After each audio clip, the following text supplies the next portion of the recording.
Pour simplifier la présentation du corps humain, on va le présenter selon différents segments, différentes parties. Et on parle là des grandes divisions du corps humain.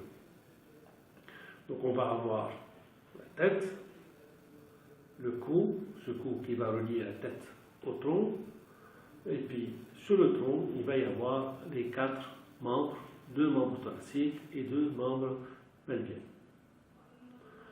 Donc on va commencer par la première partie, la tête.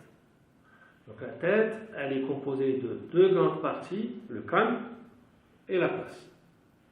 Et là, si vous observez sur une vue latérale de la tête, vous allez avoir la boîte crânienne et la face qui est appendue aux 2 tiers antérieurs de la base du crâne. Le tiers postérieur, vous allez avoir le cou. Donc cette boîte crânienne, elle va être composée par une base.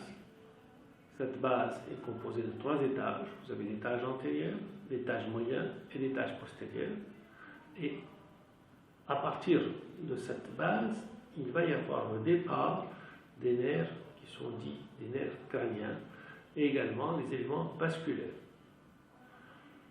Cette base est recouverte par un couvercle qu'on appelle la calvaria. Cette calvaria, c'est juste un couvercle qui va être posé sur la base du crâne et qui, mis à part ces éléments nourriciers qui lui sont propres, il n'y aura pas d'autres éléments qui vont traverser cette calvaria. Donc, on arrive maintenant à la face. La face, elle va être composée par de nombreux os. Il y a un seul os mobile, c'est la mandibule. La mandibule constitue la mâchoire inférieure. Pour la face, elle est composée par 13 os. Ces 13 os sont soudés les uns aux autres et n'ont aucune articulation mobile entre eux. C'est des articulations qui sont dites des articulations fibreuses. Au niveau de la face, il va y avoir des cavités, et ces cavités sont assez nombreuses. On va avoir les orbites, donc 2 orbites, on va avoir les cavités nasales, la cavité orale et les oreilles.